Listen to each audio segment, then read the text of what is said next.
Good afternoon and welcome to El Monte, Heart and Soul, and here in beautiful El Monte, Channel 3. And here with me today is beautiful Jasmine Cardona from the Parents' Place. And we would like to introduce ourselves. Christina Perkins. And to my left of me is Chelsea Glauber. Raquel Meyer. And Dr. Wenley-Jen. And thank you. Today we're going to be talking about special needs and how there's different, there's different types of special needs such as Down syndrome and autism and so forth. And I've invited Jasmine to come on in from the Parents' Place to tell us a little bit more about how it is that her nonprofit organization deals with the different children and how they can also be a resource for the parents. So can you tell us a little bit more about how that works and how you're a resource to the parents? Thank you for having me here today, first of all. Yes, the Parents' Place Family Resource Center is an information and referral center for parents of children with special needs ages 0 to 22. We provide parent support groups in English, Spanish, one for fathers. We also have a library of books, toys, DVDs. All of our services are at no cost to the community, and we have ongoing workshops and training. What there seems to lack is support and referrals and information for our families of children with special needs. And by special needs, we mean, again, children with Down syndrome, cerebral palsy, autism, to name a few. But there's also children who a parent or a professional might have a concern that they might have a developmental delay, whether it's in speech, in cognitive delays, fine motor, gross motor, and we kind of bridge that gap for the parent and the professional in the community. Now, see, a parent comes in with that type of concern. Are there some type of testing that's done, or do you outsource it? Do you, provide the resource for them to get tested? Great question. We don't provide any direct services to the families. We refer out. So if a parent has a child with that concern and comes in, let's say the parent has a child who is 5 and is wondering, does my child have autism? Then we can refer them to the educational system through the school districts, and they can have an evaluation through the school district. Everything has to be done in writing. And also there is the regional center who can assist them in that process. It all depends on the child's needs, of course, and appropriate services will be given depending on the need of the child. How do the parents find you? Oh, good question. We're located in West Covina, and we're off of Francisquito and Azusa, and they can give us a call.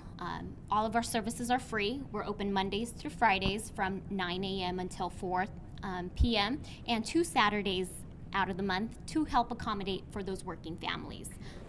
Why did you start this nonprofit? Oh, actually, it was started 25 years ago through a group of parents of children with special needs. At the time, there was a need for a family resource center.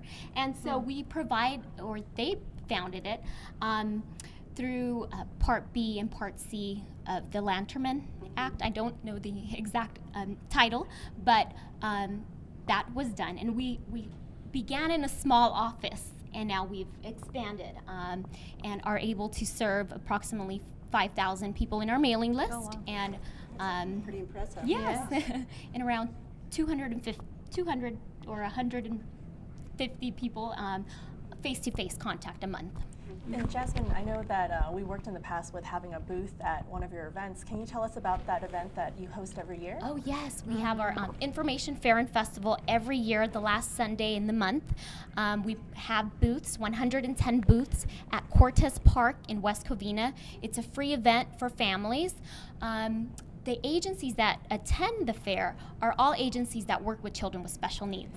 Is this conducted every month, or is it just the one for April? It's an annual fair. It's our annual fair. This year we're celebrating our 22nd annual fair. Wow. And there's free food, free games, free prizes. We want the community to know that there's support for our children with special needs. What's the date and time for that? Yes, so people great can question. go? That'll be on April 27th from 1 to 4 at Cortez Park in West Covina. Excellent. We'll be there for Yes. sure. Yes. Great. Giving you support. And I'd like to go over the other services that we provide.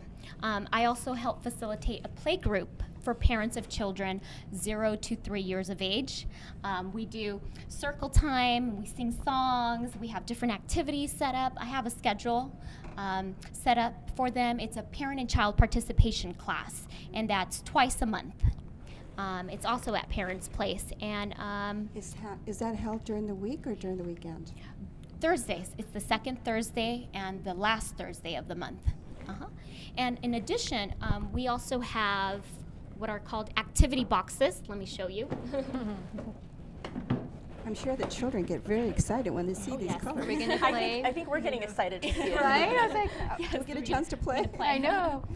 Inside of the activity boxes, we have different activities, of course, but what's important is that underneath each lid, we have the toy, the description of the toy, and what skill the parent will be working on with the child. For example, these puzzles, there's cognitive skills, fine motor skills that go on in that. There's music, rhythm, listen to sound patterns. There are also books inside of the activity boxes, and these are also available for our families and professionals who work with How children with special exciting needs. it really is. And let's see, what else do I have to show you? During our IEP and IFSP, IPP trainings, which I know a lot of Yes. people don't know what that is. Yes. Do you mind breaking it down? I will break it down. An IEP is an individualized education plan, and that is the support plan for the children 0 to sometimes 18 to 22 years of age. And it goes over the types of services that are going to be available for them at school, whether it's speech therapy, occupational therapy, or accommodations in the class. And they're set up with goals and objectives so that the child can get closer to meeting their outcomes. And that's the IEP. And IFSP is for children 0 to 3 years of age, and that's through the regional center. And a teacher or a therapist may go into the house and provide them with direct services, whether it's early intervention through play, and again, with that same objective in mind, to have the child meet their fullest potential. And an IPP is for children 3 until as long as they need it, until the end of life. And those are community and home services provided for individuals. Individualized program plan, and that's through the regional center. And at every training, we give out these easy access binders for our parents so that they're organized. We And have you can refer back to, right? yes. It's sometimes going to the meetings, it's often confusing, finding all the paperwork. So we give these out at no cost. And we have a section for regional center, personal information, educational services Christina available can be for your parents. Vanna White. She can hold that up for you. Yeah. We have our own Vanna White. She's just as beautiful. So there you go.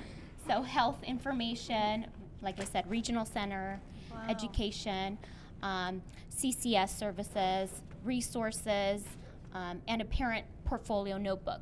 When the parent or professional attend these trainings, this is, trainings for their work experience. So when they're ready to go on and find a job or work, they can include the training as part of their experience. curriculum. Yes. I'm wondering if some parents are experiencing, they think maybe their child's a little bit behind, but they're afraid to get them diagnosed. They maybe somewhat of a denial, or just hoping that the kid will grow out of it. Right. Is there That's some a very good question. Is there some reason why they should come in sooner than later? Yes, it's often the parents who know the child, and best. see those signs first. Yes, so it's good for them to come in because that way we can connect them to the appropriate agency, whether it's the school district or the regional center. And are there chances of reaching their full potential better if there's earlier intervention than if the parent waits a couple of years until the child starts having a lot of problems in school and feels really behind and maybe has problems getting along with other people. Yeah. Exactly, yes. It's better to have it diagnosed early on. Right. Onset. So ideally, is this like, even if I have a small hunch, I should just come and just find out? Is that You can give ideal? us a call. Yes, you can give us a call. Our phone number, may I share it? Yes, Yes, of course. please. Is 626-919-1091. Again, Yeah. 626-919-1091. And then at the end of the credits, we'll probably put an address there for the parents' place, so that way they can contact you. Can you be found online? Yes, we Yes. have our website, Parents Place, F as in family, R, C as in center.com. Great. Very good I'm job. curious for those parents that you're talking about. Even though they may not have a diagnosis and they have a hunch, what would be signs that they would be looking for that would be an indicator that, well, you know what, I'm not sure, but they have these symptoms, and let me bring them to your attention and see what you think. Great question. It's always, we try to give the information in the form of developmental milestones, which you can find online, or we have them at the center. We can mail them out. So that's helpful just to get an idea. Developmental milestones give a general idea of where the child should be according to his age in months or years. So we have that available. But again, we don't really know until we have the child evaluated. And is that guide that you're talking about also available online that they were Yes. speaking about? Okay. They're online. The CDC, California Center for Disease Control, Yeah. they provide that information online, or, like I said, you can give us a call. We can mail it out to them. Is that provided also through the school districts? And through the school districts. Through the school districts, they would do evaluations. In an evaluation, you would put it in writing, requesting an evaluation for your child, you know, and you can say, my child in this grade is not excelling in math or English, or, you know, that there are really profound concerns. And then you would give that letter to the school district, and you're going to write what has been tried already, Yes. and that you would like an evaluation, an educational evaluation. Now, what's the time process? Let's say, for instance, I'm one of the parents and I've already filled out one of these forms, and I feel that maybe my child has a developmental delay, and I have a hunch that he or she needs to be tested. Now, what's the time frame from the time that I fill out the form to the time that they actually call for testing? Is there a time frame? That's a great question. For a school-age child, it's usually 2 weeks that they reply. The school district has to reply to the parent or caregiver, and then there's a 60-day evaluation process. And then the parent and the professionals who've done the evaluations meet in an IEP meeting, an individualized education plan, and they go over what it is that they found and what types of supports the child might need. Awesome. What are some examples of these supports? I have no idea. Yes, like the speech therapy, or a special day class for some, SDC or RSP class. So many acronyms. Yes, there are a lot of acronyms, and Alphabet that's soup. very overwhelming for Yeah. parents. Yeah. And so that's what our job is, to make it not as overwhelming and confusing through our trainings, through our educational materials, and through outside agencies that could provide the appropriate advocacy. And is your center a walk-in? So it's a walk-in Yes. center. People can come in at any time. They don't necessarily need an appointment. correct? Yes, that's correct. They can walk in on Mondays through Fridays, 2 Saturdays out of the month. On Mondays through Fridays, we're open from 9 to 4, and the 2 Saturdays in the month, we're open from 9 to 1. I'm curious, how do you handle confidentiality for the child so Very that good as question. part of the diagnosing, because you won't really know until you go through, it might take a couple of diagnosing, like how do you handle that with the family and with the child? As far as confidentiality goes, the parent has the final say, or the caregiver.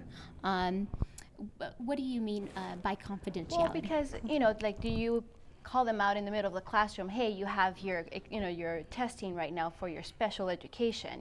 Like that. Like, how do you make sure that the child feels as included and part of the school as possible without having to be pointed out with a hat saying, this I'm special needs or special Perhaps development. they're afraid of a stigma, Right. so they want to keep it secret. I mean, think is that- Oh, there yes. something Yeah, that's, that's that's kept probably secret? you guys just do the referral process versus the Right. school deals with talking to the I parents also- and calling them out, correct? I was That's going to true. say, I also think it's important for parents to communicate with the teacher, having one-on-one with them and finding out, okay, is the child, in need of something, and finding their academics and where they stand. I think that, having a private meeting with the teacher to see where the student. Yeah, and normally the good thing about schools, and you've worked with the school districts, a lot of school districts as well as any entity outside, they have Yes. HIPAA guidelines too. Yes, So they do. Normally, I'm pretty sure people would call in and say, on an intercom, we just need the student to come in or whatnot. Usually, Right. I don't think that they would probably call in and say, we have a special needs assessment that we need to do or anything like that. So the good thing is that in the schools, Pre-scheduled. they usually have a pre-scheduled, like for example, the school psychologist might meet with the student or whatnot, and then even in the high school, there's a homeschool coordinator. And I think that those issues, and I know that your center is more of an outside school Yes. entity. Yes. correct? It is. Yeah. Yeah. Yeah. I was going to What do you mention. find most- oh, sorry, go ahead. I was just going to mention that it's more like a resource center. Yeah. You know. And that's great. Thanks for being on the show and everything. Thank you. Yeah. Thank you for having me. Did you have a question? No, I was just going to say, what's been the most fulfilling in your experience there? Well, I'm a sibling to a brother who was born prematurely. He stayed in the hospital for 2 months. He weighed 1 pound and a few ounces. Wow. And he could have benefited from early intervention. He actually qualified for early intervention services when he was out of the hospital. But because of the lack of information, my mom decided not to provide those services for him. There's a lot of stigma. She thought that they would come in to her home to judge her or to belittle her, or that she wasn't doing enough. And so from that experience, I became an early interventionist myself, and I was in the homes assisting the infants. And my brother, actually, at the age of, he had to repeat kindergarten.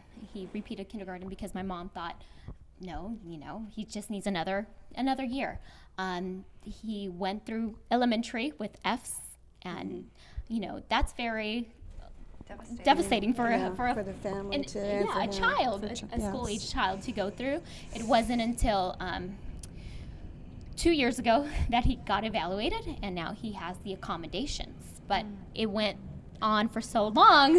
Yeah. Frustration could Right. have been avoided. And I really commend you for really stepping up for your family to be able to be the voice and to be able to be the person who takes the reins to say, I can help him, you know.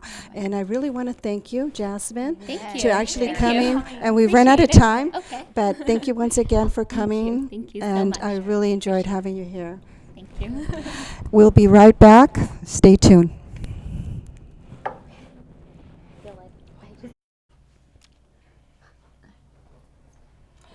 Good afternoon and welcome back to Heart and Soul here in beautiful El Monte TV Channel 3. Here with me for our second segment of our show tonight is Jean Lerner and Jeffrey Walsh, attorneys, and they will be discussing today the Special Needs Trust. To my left is Chelsea Glover, who is an attorney, and also she's actually a speaker as well, so it's an attorney and speaker. And Raquel Meyer is a life coach, and she's been on a panel for our last a few episodes that we've had since December of last year. So we're back to Jean Lerner, who is going to introduce actually Jeffrey Walsh. Hi, I just want to say that the last time I was on the show, I talked about why people would want to have special needs trust, and I just want to do a quick summary that one who has a child or a loved one who is disabled or defined as a special needs person, the parents or the ones who would care for that individual would want to have a special needs trust because there are two primary functions that the special needs trust fills. The first is to be sure that the loved one is cared for both while you're alive and after you're gone. The second, and one that may be as important but many people are unaware of, is a special needs trust, when properly designed, will prevent one from doing things that literally will disqualify the loved one from receiving governmental benefits, whether cash or important things such as medical care through Medi-Cal in California. And you're in for a special treat today because Jeffrey, who I've had the pleasure of working with off and on for 9 years, is not only a skilled estate planning attorney knowledgeable in special needs trust planning, but he, unlike most attorneys, has had the advantage of actually raising 2 special needs children, and that, coupled with his academic knowledge, really makes him not only well qualified to talk about special needs trust and to create them, but it also means that there is an immediate identification between Jeffrey and whoever might be his client as the parent of a special needs child. So I'd like to introduce at this time my friend and associate and a wonderful estate planning attorney, Jeffrey Walsh. Wow. Welcome on board. Quite What the an introduction. Yes, thank you very much, Gene. You wouldn't believe how much I had to pay him for that introduction. That was a very You earned your generous- money. Very, very generous introduction. Thank you. Now that was interesting. I didn't know that about you. You have 2 special needs children that you've actually raised, and can you tell us a little bit about that? Yes, I'm a proud father of 2 boys with autism. Dylan is my oldest son, and he has attained 21 years, and he's a wonderful guy. And he's pretty high functioning. He's decided he wants to become a jazz bass player. Wow. But in a telephone conversation I had with him earlier today, he told me he's been studying at a community college. He told me that he didn't realize it was this difficult. He thought it would be easier. So that's been interesting. And my younger son, Connor, is 19, almost 20 years old. They're 19 months apart. Connor is also going to community college, and I am fortunate enough to serve as his aide twice a week in his graphic arts on the computer class. And so that's pretty special. I heard you told me he's a whiz. He really is. Yeah, he knows his way around a computer, that's for sure, which is common among some of the kids in this population. It's interesting. All right, so we're on the topic of trust. Yes, It special sounds needs. really scary. Even as an attorney, I remember this class. It was kind of complicated, and people are like, well, why do I even need it? So can you remind me and everybody else why we need it? Well, I felt the same way. I didn't think it was that complicated. I thought it was kind of boring. Trust, wills and trusts, I took it in law school because everyone did, and it isn't what I started out doing. I spent the first 10 years of my practice doing litigation, but I had an opportunity to work with Gene, actually, and move into the field of estate planning, and I did, and I'm so glad that I did because I enjoy it. It's so much more gratifying. There's the basic living trust, which is very important that anyone can take advantage of, and it helps you avoid the expensive, time-consuming, and public probate process. Can we backtrack to the beginning? What is a trust? Because most people think trust, it's whether I believe in you. What is a trust? Is it now? You want to take that, or? Sure. Trust is a document which has three parties to it: the maker of the trust or the trustor, the person who manages the trust or the trustee, and the person for whom the trust is set up and who is to receive the benefits of it, and that's the beneficiary. And it is a formal document which structures what the duties of the trustee are in serving the needs of the beneficiary, and we have substantial written laws governing things like the duties of a trustee. Great. And beyond that, trusts are actually more than just documents. They're actually separate legal entities apart from the individuals who created the trust or for whom the trust is a benefit. There are revocable trusts, which is the common living trust that people get, and there are also irrevocable trusts. A special needs trust or a supplemental needs trust is an irrevocable type of trust. What does that mean? Well, irrevocable means that it can't be revoked, but here in California that's not exactly true. Sometimes even without court intervention, but usually with court participation, the trustors and the trustees can modify the terms of the trust so long as the court is satisfied that the interests of the beneficiaries are not being prejudiced. So as long as the reason the trust was set up in the first place is still continuing, then the trust can be modified so long as the purpose is still honored. Okay. So I have a There question. is an additional thing with regard to the irrevocable trust.